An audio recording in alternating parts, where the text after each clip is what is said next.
Hello everyone, চলে আসলাম আন্দামানের পরবর্তী blog নিয়ে। আজ আমাদের আন্দামানের চতুর্থ দিন। আমরা চলেছি নীলের উদ্দেশ্যে।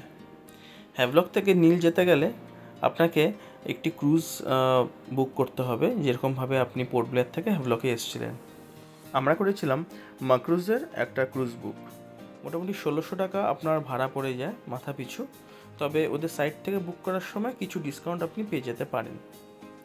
আমাদের যে হোটেলটা ছিল হ্যাভলকের, সেখান থেকে এই জেটির দূরত্ব মিনিট 15 মতন।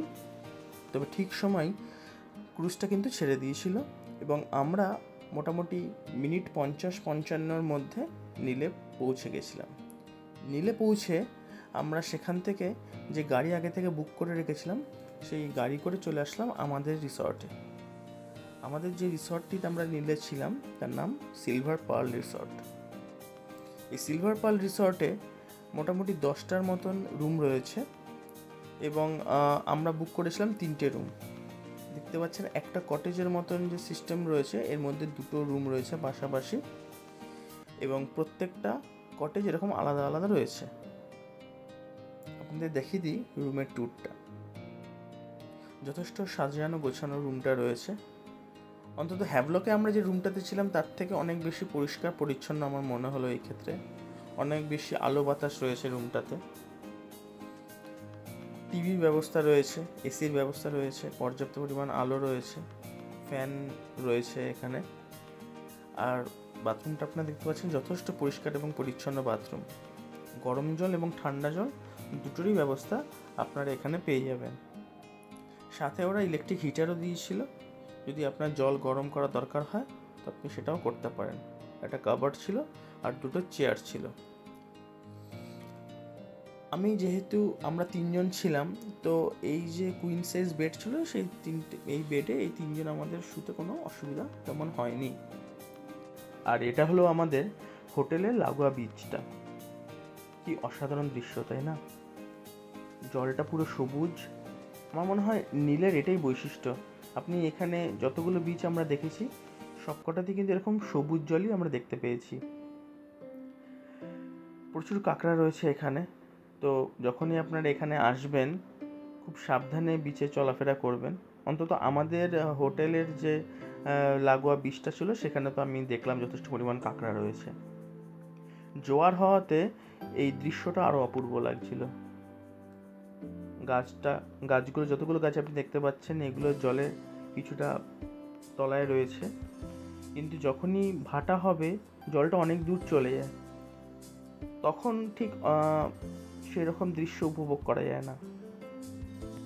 আমরা লাঞ্চ সেরে চলে এসেছিলাম ন্যাচারাল কোরাল বিচে। ন্যাচারাল কোরাল বিচে চেষ্টা করবেন লো টাইডের সময় আসার, যাতে আপনারা কোরালগুলোকে খুব সামনে থেকে দেখতে পারেন। আমাদের প্ল্যান ছিল প্রথমে আমরা ন্যাচারাল কোরাল বিচ দেখব, তারপর আমরা সানসেটটা লক্ষ্মণপুর বিচে যাব। তো ন্যাচারাল কোরাল বিচের একটা সমস্যা যেটা আমি দেখেছি সেটা হলো আপনাকে অনেক দূরে থেকে হেঁটে হেঁটে পাথরের উপর দিয়ে তবে এই ন্যাচারাল ব্রিজের সামনে আসতে হবে। যাদের পায়ে একটু সমস্যা আছে তাদের জন্য কিন্তু এটা খুবই কষ্টসাধ্য ব্যাপার। লক্ষ্মণপুর বিচে যখন আমরা এসছিলাম তখন মোটামুটি অনেকটাই সানসেট হয়ে যায়, যার জন্য সেটা আমি ক্যামেরাবন্দি করতে পারিনি। তবে দেখুন, সানসেট হয়ে যাওয়ার পরও আকাশটাকে কি অপূর্ব লাগছে। এখানটায় অনেকে ছিল যারা সানসেট হয়ে যাওয়ার পরেও বসেছিল, কারণ এত সুন্দর হাওয়া দিচ্ছিল চারদিক থেকে আর সামনের দৃশ্যটা এত অপূর্ব লাগছিল যে আপনার মন চাইবে না এখান থেকে উঠে চলে যাওয়ার। এই লক্ষ্মণপুর বিচটা অনেকটা ইউ আকৃতির। তো যখন আপনি ইউ এর একদম টপে যাবেন আপনার মনে হবে যেন আপনার 3 দিকেই জল রয়েছে। আমরা তো প্রায় ঘন্টাখানেক এখানে ছিলাম।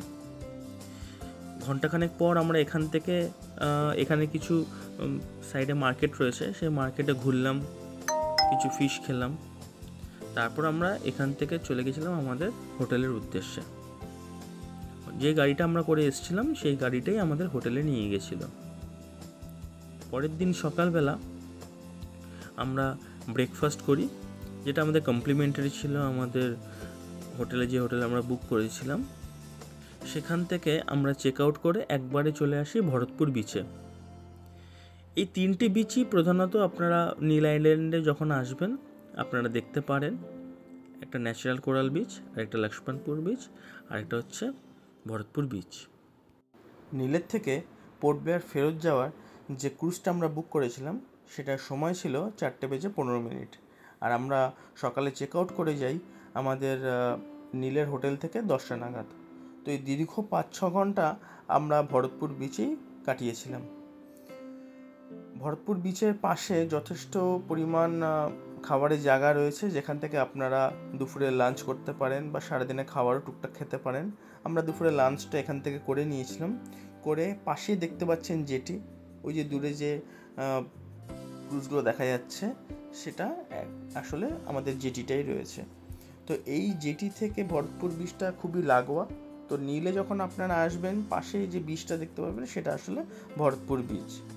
আমরা যখন বিচে এসেছিলাম তখন বিচে খুব একটা মানুষজন ছিল না, যার জন্য দেখতে পাচ্ছেন যে বিচের জলটা খুবই পরিষ্কার এবং এই সময়টা খুব একটা হাই টাইড ছিল না, সম্ভবত লো টাইডই ছিল, যার জন্য দূরে যে আপনি বালির চরগুলো দেখতে পাচ্ছেন সেগুলো তখন ভিজিবল ছিল। অনেকে হেঁটে ওই দূরের বালির চর পর্যন্ত চলে যাচ্ছিল, সেখানে থেকে কিছুক্ষণ ফটো তুলে তারপর তারা ফেরত আসছিল। তবে আমি ঘন্টাখানেক পর দেখলাম যখন হাই টাইড শুরু হলো তখন সেই বালির চরগুলো কিন্তু জলের নিচে চলে গেল। তবে ভরতপুর বিচে দেখলাম জলে কিন্তু খুব একটা গভীরতা নেই। আপনি প্রায় 300-400 মিটার হাঁটার পরও দেখবেন বুক সমান জলই রয়েছে। সেটা কিছুটা হলেও আপনার মজাটাকে নষ্ট করে দেবে বিচে স্নান করার। তবে আমরা বেশ এনজয় করেছিলাম ভরতপুর বিচে। দেখতে পাচ্ছেন বাবান কিন্তু সেই সকালবেলা থেকে দুপুর পর্যন্ত এই বিচের জলে স্নান করে গেল, যেখানেও বিচের জলে অ্যাকচুয়ালি খুব ভয় পায়ও, জলে যেতে চাইতো না। কিন্তু আন্দামানে এসে আমি দেখছি যে যেন ব্যাপারটা পুরোটাই পাল্টে গেছে। কিছু ইনফরমেশান এক্ষেত্রে আমি আপনাদের দিয়ে রাখি। যখন আপনারা নীলে আসবেন, নীলে সাধারণত অনেকেই করেন যেটা সকালবেলা আসেন এবং ফেরত যায় ওই সেম দিনেই।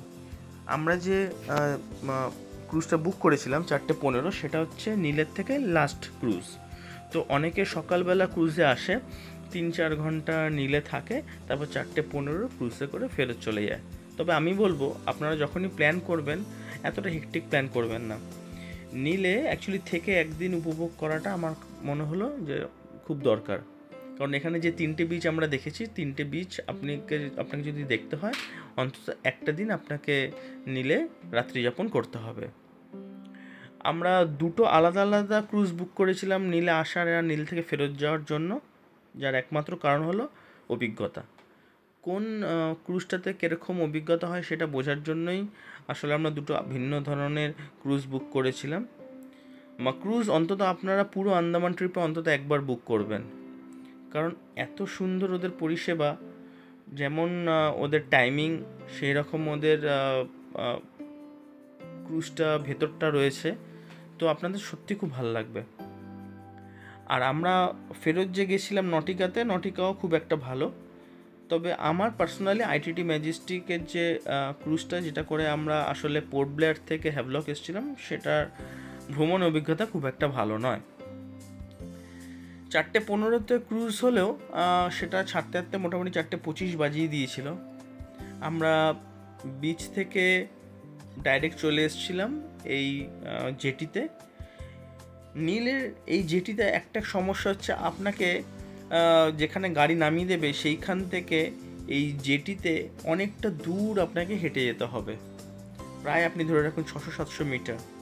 তো আপনাকে ব্যাগ সব টেনে এই ক্রুজের কাছাকাছি পর্যন্ত যেতে হবে। নীল আইল্যান্ডে আমরা প্রথমেই যেটা করেছিলাম, পৌঁছে আমরা একটা গাড়ি বুক করে নিয়েছিলাম, যে গাড়িটা আমাদের নীলে যখন আমরা যে কটা বিচ ট্রাভেল করেছি সেই কটা বিচ ট্রাভেল করিয়ে আমাদের শেষ দিনে জেটি পর্যন্ত পৌঁছে দিয়েছিল 1,500 টাকাতে। তবে আমি পরবর্তী একটা ব্লগ নিয়ে আসবো, যেখানে আমি পুরো আন্দামান ট্রিপে কোথায় কবে কি খরচ করেছিলাম তার একটা আপনাদের বিবরণ দেবো। ভালো থাকবেন আর আমার পরবর্তী ব্লগগুলো অবশ্যই দেখতে থাকবেন।